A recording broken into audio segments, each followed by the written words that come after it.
जय श्री कृष्णा। राधे राधे। आप और आपके पूरे परिवार को जन्माष्टमी की हार्दिक शुभकामनाएं। आज हम सुनेंगे जन्माष्टमी की पौराणिक कथा। श्री कृष्ण जन्माष्टमी का पर्व भाद्रपद माह के कृष्ण पक्ष की अष्टमी तिथि और रोहिणी नक्षत्र में हुआ था। श्री कृष्ण जन्माष्टमी का उत्सव बड़े ही धूमधाम के साथ मनाया जाता है। आइए भक्तों, पूरी श्रद्धा और प्रसन्नचित मन से आज की कथा सुनते हैं। पौराणिक कथाओं के अनुसार एक समय द्वापर युग में अधर्म, अत्याचार, अनाचार और अपराध अपनी चरम सीमा को पार कर गए थे। राक्षसों ने धरती पर हाहाकार मचा रखा था। इस बात से परेशान होकर धरती माँ गाय का रूप धारण करके देवताओं के पास गई। उनसे कहा, हे देवतागण, मेरी रक्षा करें। इस समय राक्षसों का आतंक मुझ पर बढ़ता जा रहा है, इन्हें खत्म करें। धरती माँ की इस बात का देवताओं के पास कोई समाधान नहीं था। इस पर उन्होंने ब्रह्मा जी के पास जाने का निर्णय लिया और धरती माँ के साथ सभी देवता ब्रह्मा जी के पास गए। वहाँ पहुंचकर उन्होंने ब्रह्मा जी से विनती की, प्रभु, मेरे ऊपर दैत्यों का यह भार कम करें, मैं बहुत परेशान हो गई हूँ। ब्रह्मा जी ने उनकी तरफ देखा और कहा, इसका उपचार सिर्फ भगवान विष्णु कर सकते हैं। देवी, आप उन्हीं के पास जाइए। ब्रह्मा जी का कहा मानकर उनके साथ धरती माँ और सभी देवतागण भगवान विष्णु के निवास स्थान क्षीर सागर पर जा पहुँचे। उस समय भगवान विष्णु शैया पर शयन कर रहे थे। स्तुति करने पर भगवान की निंद्रा भंग हो गई। भगवान ने ब्रह्मा जी एवं सब देवताओं को देखकर उनके आने का कारण पूछा तो पृथ्वी बोली, भगवान, मैं पाप के बोझ से दबी जा रही हूँ, मेरा उद्धार कीजिए।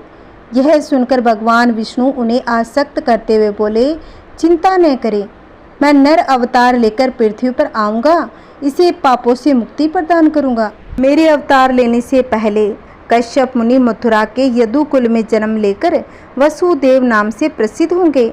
मैं ब्रजमंडल में वासुदेव की पत्नी देवकी के गर्भ से कृष्ण के रूप में जन्म लूँगा। उनकी दूसरी पत्नी के गर्भ से मेरी सवारी शेषनाग बलराम के रूप में उत्पन्न होंगे। तुम सब देवतागण ब्रजभूमि में जाकर यादव वंश में अपना शरीर धारण कर लो।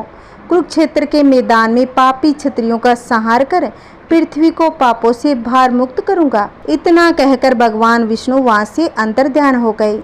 इसके बाद देवता ब्रजमंडल में आकर यदुकुल में नंद यशोदा तथा गोप गोपियों के रूप में पैदा हो गए।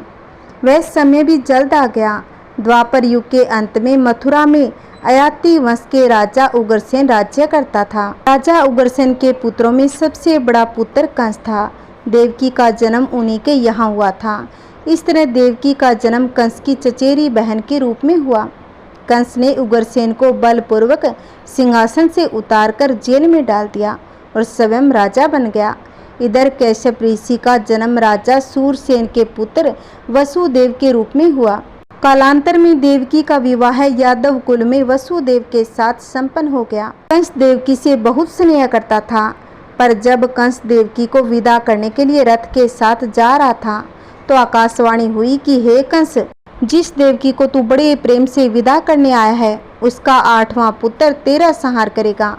आकाशवाणी की बात सुनकर कंस क्रोध से भरकर देवकी को मारने को उद्यत हो गया। उसने सोचा, न देवकी होगी न उसका पुत्र होगा। इस घटना से चारों तरफ हाहाकार मच गया। अनेक योद्धा वसुदेव का साथ देने के लिए तैयार हो गए। वासुदेव जी युद्ध नहीं चाहते थे। वासुदेव जी ने कंस को समझाया कि तुम्हें देवकी से तो कोई भय नहीं, देवकी की 8वीं संतान में तुम्हें सौंप दूंगा। तुम्हारे समझ में जो आए उसके साथ वैसा ही व्यवहार करना। उनके समझाने पर कंस का गुस्सा शांत हो गया। वसुदेव झूठ नहीं बोलते थे। कंस ने वासुदेव जी की बात स्वीकार कर ली, पर उसने वसुदेव और देवकी को कारागार में बंद कर दिया और सख्त पहरा लगवा दिया। तत्काल नारद जी नारायण नारायण करते हुए पहुँचे और कंस से बोले, यह कैसे पता चला कि 8वां गर्भ कौन सा होगा? गिनती प्रथम से या अंतिम गर्भ से शुरू होगा? कंस ने नारद जी के परामर्श पर देवकी के गर्भ से उत्पन्न होने वाले समस्त बालकों को मारने का निश्चय किया। जैसे ही देवकी ने प्रथम पुत्र को जन्म दिया, वसुदेव ने उसे कंस के हवाले कर दिया। कंस ने उसे चट्टान पर पटक कर मार डाला। इस प्रकार एक एक करके कंस ने देवकी के 7 बालकों को निर्दयता पूर्वक मार डाला। भाद्रपद के कृष्ण पक्ष की अष्टमी को रोहिणी नक्षत्र में श्री कृष्ण का जन्म हुआ। उनके जन्म लेते ही जेल की कोठरी में प्रकाश फैल गया। वासुदेव देवकी के सामने शंख चक्र गदा एवं पद्मधारी चतुर्भुज भगवान ने अपना रूप प्रकट कर कहा, अब मैं बालक का रूप धारण करता हूँ, तुम मुझे तत्काल गोकुल में नंद के यहाँ पहुँचा दो। उनकी अभी अभी जन्मी कन्या को लाकर कंस को सौंप दो। तत्काल वासुदेव जी की हथकड़ियाँ खुल गई, दरवाजे अपने आप खुल गए, पहरेदार सो गए। वासुदेव कृष्ण को सूप में रखकर गोकुल को चल दिए। रास्ते में यमुना श्री कृष्ण के चरणों को स्पर्श करने के लिए बढ़ने लगी। भगवान ने अपने पैर लटका लिए और चरण छूने के बाद यमुना घट गई। वासुदेव यमुना पार कर गोकुल में नंद के यहाँ गए। बालक श्री कृष्ण को यशोदा जी की बगल में सुलाकर कन्या को लेकर वापस कंस के कारागार में गए। जेल के दरवाजे फिर से बंद हो गए। वासुदेव जी के हाथों में हथकड़ियां पड़ गई, पहरेदार जा गए। कन्या के रोने पर कंस को खबर दी गई। कंस ने कारागार में जाकर कन्या को लेकर पत्थर पर पटक कर मारना चाहा, परंतु वह कंस के हाथों से छूटकर आकाश में उड़ गई। देवी का रूप धारण कर बोली, हे कंस, मुझे मारने से क्या लाभ? तेरा अस्त्र तो गोकुल में पहुंच चुका है। यह दृश्य देखकर कंस हस्तप्रभ और व्याकुल हो गया। कंस ने श्री कृष्ण को मारने के लिए अनेक दैत्य भेजे। श्री कृष्ण ने अपनी अलौकिक माया से सारे दैत्यों को मार डाला। बड़े होने पर कंस को मारकर उग्रसेन को राजगद्दी पर बैठाया। श्री कृष्ण के जन्म की इस पुण्य तिथि को तभी से सारे देश में बड़े हर्ष उल्लास के साथ जन्माष्टमी के रूप में मनाया जाता है। जय श्री कृष्णा, जय श्री कृष्णा, राधे राधे। आइए भक्तों एक और कथा सुनते हैं। पौराणिक कथा के अनुसार महादेव शिव शंभु को श्री श्याम सुंदर के बाल रूप के दर्शन करने की अभिलाषा हुई। तब वे एक योगी का भेष बनाकर मैया यशोदा के द्वार गोकुल में नंद भवन के बाहर पहुंचकर इस प्रकार आवाज लगाने लगे, अलख निरंजन, कहाँ हो प्रभु? भगवान शिव गाना गाने लगते हैं, एक योगी आयो री तेरे द्वार, दिखा दे मुख लाल का, ओ मैया दिखा दे मुख लाल का, तेरे पालने में पालनहार, दिखा दे मुख लाल का, ओ मैया दिखा दे मुख लाल का, लिए आँखियों में प्यास, योगी करे अरदास, ओ मैया दिखा दे मुख लाल का, मैया ऐसो संजोग ना टाल, दिखा दे मुख लाल का, ओ मैया दिखा दे मुख लाल का, तेरे भरे रहेंगे भंडार, दिखा दे मुख लाल का, ओ मैया दिखा दे मुख लाल का। मैया यशोदा उस समय श्री श्याम सुंदर को नहला धुलाकर उनका श्रृंगार करने में व्यस्त थी और बाहर खड़े योगी की आवाज न सुन पाई। योगी वेशधारी शिव भोले ने फिर से आवाज लगाई, लेकिन अंदर से कोई जवाब नहीं आया। तभी वहां से एक ब्रज की वृद्धा गोपी गुजर रही थी। उसने उस योगी को प्रतीक्षारत देखा तो उनके पास गई और कहने लगी, बाबा किसे बुला रहे हो? तब भगवान शिव बोले, गृहवासिनी को माई। तब वह कहने लगी, भिक्षा चाहिए? बोला, हाँ माई। गोपी कहने लगी, यहाँ तो कोई नहीं दिखता, चलो मेरे घर, वहाँ तुम्हें भिक्षा मिल जाएगी, मैं तुम्हें भिक्षा दूंगी। तब भगवान शंकर ने कहा, तुम माई? गोपी कहने लगी, हाँ, अन्न वस्त्र धन तुम जो मांगोगे वही दूंगी। योगी कहने लगा, नहीं माई, मेरा एक ही नियम है कि मैं एक ही द्वार पर जाकर अलख जगाता हूँ, और यदि उस द्वार से कुछ मिल जाए तो अच्छा है, अन्यथा उस दिन किसी द्वार पर नहीं जाता। गोपी कहने लगी, हे भगवान, तो फिर भूखे ही रहोगे? तब योगी बने भगवान शिव ने कहा, हाँ माई, जैसी प्रभु की इच्छा होगी। गोपी कहने लगी, नहीं नहीं बाबा, हमारे गांव से कोई साधु भूखा चला जाए, ये सारे गोकुल के लिए लज्जा की बात बन जाएगी। बाबा तुम यहीं ठहरो, मैं अंदर जाकर देखती हूँ कि यशोदा रानी कहाँ पर है। ऐसा कहकर वह वृद्धा गोपी नंद भवन के अंदर गई और देखती है कि मैया यशोदा तो श्याम सुंदर का श्रृंगार कर रही थी, उन्हें लोरी गाकर सुला रही थी। इधर बाहर खड़े योगी वेशधारी भगवान शंकर ने मन ही मन कहा, प्रभु दर्शन किए बगैर तो नहीं जाऊंगा। गोपी अंदर जाकर मैया यशोदा से कहने लगी, ओ यशोदा रानी, कहाँ पर हो? ओ यशोदा रानी। तब मैया यशोदा कहने लगी, आओ काकी, क्या बात है? तब गोपी ने कहा, यशोदा रानी, तेरे द्वार पर एक योगी कब से भिक्षा के लिए खड़ा है, तूने उसकी आवाज नहीं सुनी क्या? तब मैया ने कहा, नहीं तो। तब गोपी कहने लगी, अरे जल्दी से उसे भिक्षा दे दो, कोई बड़ा महात्मा लगता है। ऐसा योगी मैंने कभी नहीं देखा, उसके मुख पर तो आँख ही नहीं टिकती। इतना तेज है उसके ललाट पर कि जैसे सूर्य का तेज होता है। और देखो इतना कड़ा नियम है उसका, जिस द्वार पर भिक्षा के लिए खड़ा हो जाता है बस वहीं से भिक्षा लेता है, और भिक्षा न मिलने पर भूखा ही लौट जाता है। तब यशोदा मैया ने कहा, काकी आटा चावल दाल गुड़ घी ये सब ले आओ, 2-4 दिन के लिए पर्याप्त होगा, अब चलो। गोपी कहने लगी, अरे दक्षिणा के लिए कुछ धन भी ले ले, बड़ी दिव्य मूर्ति है, उसे प्रसन्न कर ले, आशीर्वाद पाएगी। फिर यशोदा मैया ने संदूक से धन और एक मोती की माला निकालते हुए कहने लगी, काकी अगर वह बड़े महात्मा है तो इसीलिए बहुमूल्य मोती की माला ही दे देती हूँ। इधर बाहर शिव शंभू खड़े खड़े अपने मन ही मन में श्याम सुंदर से इस तरह बातें कर रहे थे। प्रभु दर्शन देने में इतना संकोच। श्याम सुंदर ने उनके अंतर्मन में कहा, धन्य भाग्य जो आप स्वयं अपने सेवक के घर पधारे, सेवक का परिणाम स्वीकार करें। योगी वेशधारी शिव शंभू ने कहा, कौन सेवक है कौन प्रभु, इसके निर्णय का यह समय नहीं है। आप तो हमें अपना परम भक्त जानकर अपने बाल रूप के दर्शन करा दीजिए। श्याम सुंदर ने फिर से कहा, बाल रूप तो इस समय मैया यशोदा के पास गिरवी रखा है, उन्हीं से मांगना पड़ेगा। लीजिए मैया आ गई। मैया यशोदा श्याम सुंदर को पालने में सुलाकर और दक्षिणा की थाल लेकर उस वृद्धा गोपी के साथ नंद भवन के बाहर आती है, जहाँ योगी बेस में शिव शंभू प्रतीक्षा कर रहे थे। मैया यशोदा योगी रूपी शिव शंभू को प्रणाम करते हुए कहने लगी, मैया यशोदा विलंब के लिए क्षमा चाहती हूँ, मैं अपने लला के श्रृंगार में व्यस्त थी। योगी वेशधारी शिव शंभू कहने लगे, धन्य हो तुम मैया, जिसने ऐसे दिव्य बालक की सेवा का सौभाग्य प्राप्त किया। माता मुझे भी उस परम दिव्य शिशु के दर्शन करवा दो। मैया यशोदा कहने लगी, समा बाबा अभी अभी नहलाया है, इस समय उसको बाहर नहीं ला सकती, ठंड लग जाएगी। योगी वेशधारी शिव शंभू कहने लगे, मैया हवाओं का चलना न चलना जिसके संकल्प मात्र पर निर्भय है, उसके लिए व्यर्थी शंका मत करो, उसे एक बार मेरे पास लेकर आओ। उसके दर्शनों की लालसा में ही मैं तेरे द्वार पर आया हूँ। मैया यशोदा कहने लगी, नहीं योगी बाबा, मैं उसे बाहर नहीं ला सकती, अब यह भिक्षा ग्रहण कीजिए और मुझे क्षमा कीजिए। योगी वेशधारी शिव शंभू भिक्षा की उस थाल को देखकर इस प्रकार कहने लगे, मैया ये मोती माणक धन तो मेरे लिए पत्थर के टुकड़े हैं, मेरे किस काम के, मुझे इनका लोभ नहीं। चाहो तो ऐसे हीरे मोती माणक मुझसे ले लो, पर मुझे तेरे लल्ला के दर्शन करवा दो, वही हमारी भिक्षा है। फिर योगी वेशधारी भगवान शंकर ने अपने कमंडल से हीरे मोती निकालकर मैया यशोदा जी के भिक्षा की थाल में रख दिए, जिसे देख मैया यशोदा आश्चर्यचकित और चिंतित हो उस वृद्ध गोपी से कहने लगी, ये कोई असली साधु नहीं, कोई मायावी है। वृद्धा गोपी मुख खड़ी होकर यशोदा मैया का करुण चेहरा देखती रही।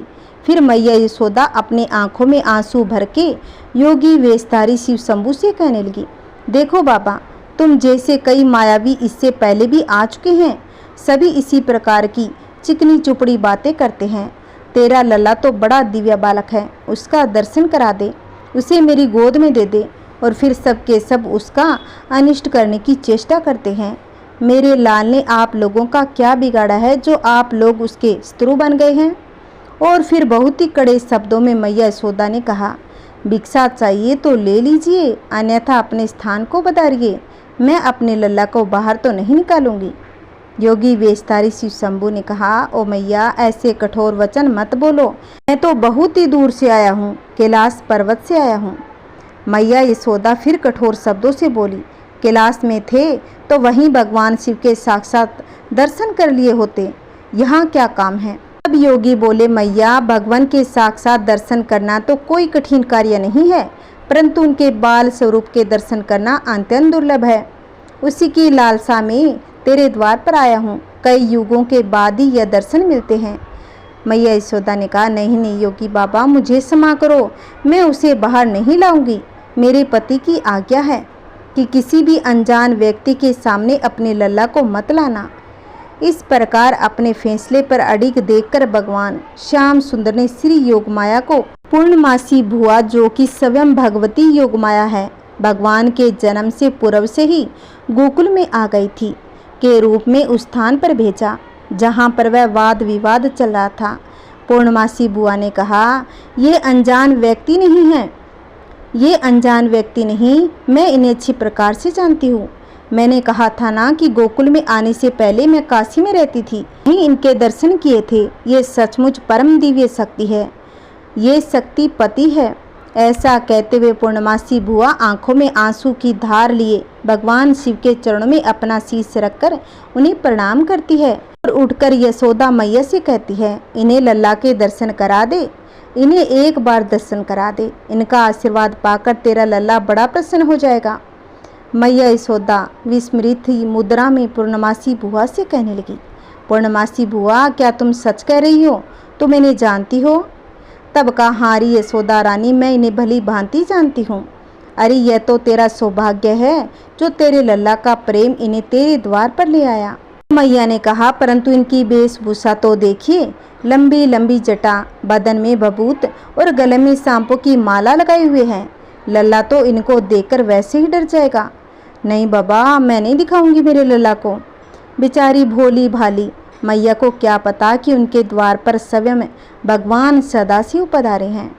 मैया यशोदा से ऐसा सुन पूर्णमासी बुआ ने कहा, नहीं यशोदा रानी, इनके दर्शन मात्र से समस्त भयों का नाश हो जाता है, समस्त बाधाएं दूर हो जाती हैं।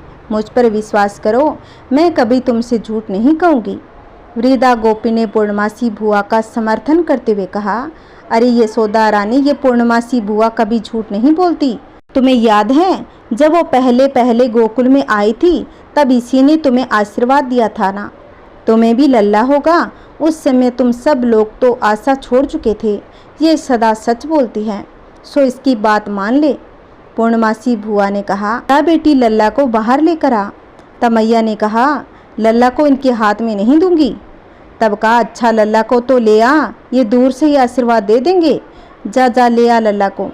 फिर मैया यशोदा नंद भवन के अंदर गई और श्याम सुंदर को लाने के लिए और अंदर जाकर श्याम सुंदर को अपनी गोद में उठा इस प्रकार कहने लगी, अरे ओ लल्ला, चल कोई तेरे दर्शन के लिए आया है।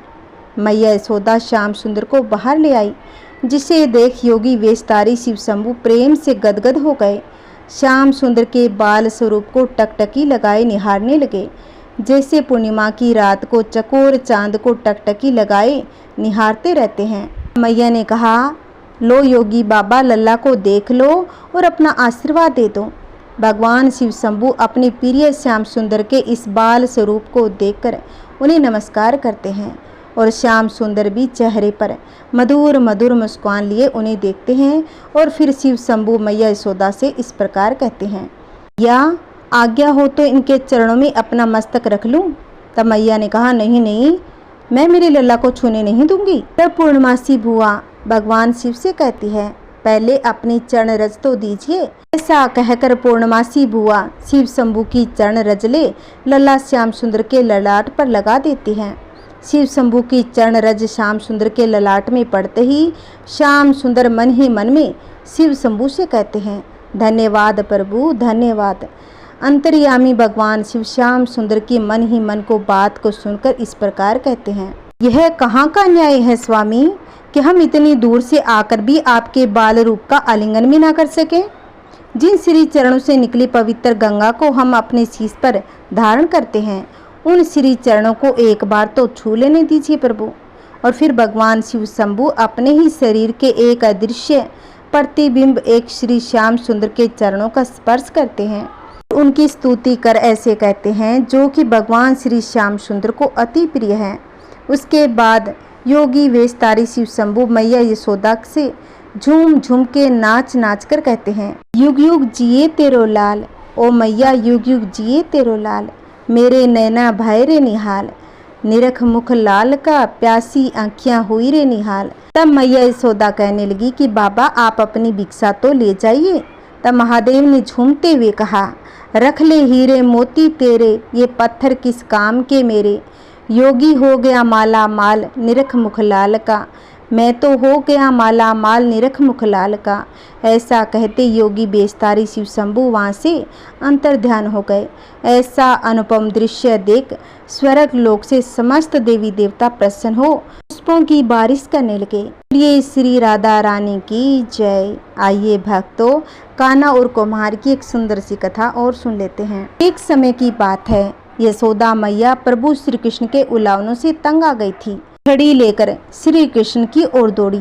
जब प्रभु ने अपनी मैया को क्रोध में देखा, वह अपना बचाव करने के लिए भागने लगे। भागते भागते श्री कृष्ण एक कुम्हार के पास जा पहुँचे। कुम्हार तो अपने मिट्टी के घड़े बनाने में व्यस्त था, लेकिन जैसे ही कुम्हार ने श्री कृष्ण को देखा तो वह बहुत ही प्रसन्न हो गया। कुम्हार जानता था कि श्री कृष्ण साक्षात परमेश्वर है। तब प्रभु ने कुम्हार से कहा, कुम्हार जी, आज मेरी मैया मुझ पर बहुत ही क्रोधित है। मैया छड़ी लेकर मेरे पीछे आ रही है, या आज तो मुझे कहीं छुपा लो। तब कुम्हार ने श्री कृष्ण को एक बड़े से मटके के नीचे छुपा दिया। कुछ ही क्षणों में मैया यशोदा भी वहाँ पर आ गई और कुम्हार से पूछने लगी, क्यों रे कुम्हार, तूने मेरे कन्हैया को कहीं देखा है? कुम्हार ने कह दिया, नहीं मैया, मैंने तो कन्हैया को नहीं देखा। श्री कृष्ण यह सब बातें बड़े से घड़े के नीचे छुपकर सुन रहे थे। मैया तो वहाँ से चली गई। अब प्रभु श्री कृष्ण कुम्हार से कहने लगे, कुम्हार जी, यदि मैया चली गई हो तो मुझे इस घड़े से बाहर निकालो। कुम्हार बोला, ऐसे नहीं प्रभु, पहले मुझे 84 लाख योनियों के बंधन से मुक्त करने का वचन दीजिए। भगवान मुस्कुराए और कहने लगे, ठीक है, मैं तुम्हें 84 लाख योनियों से मुक्त करने का वचन देता हूँ, अब तो मुझे बाहर निकाल दो। कुम्हार कहने लगा, मुझे अकेले नहीं प्रभु जी, मेरे परिवार के सभी लोगों को भी 84 लाख योनियों के बंधन से मुक्त करने का वचन दीजिए, तो ही मैं आपको घड़े से बाहर निकालूंगा। प्रभु जी कहने लगे, चलो ठीक है, उनको भी 84 लाख योनियों के बंधन से मुक्त होने का मैं वचन देता हूँ। अब तो मुझे घड़े से बाहर निकाल दो।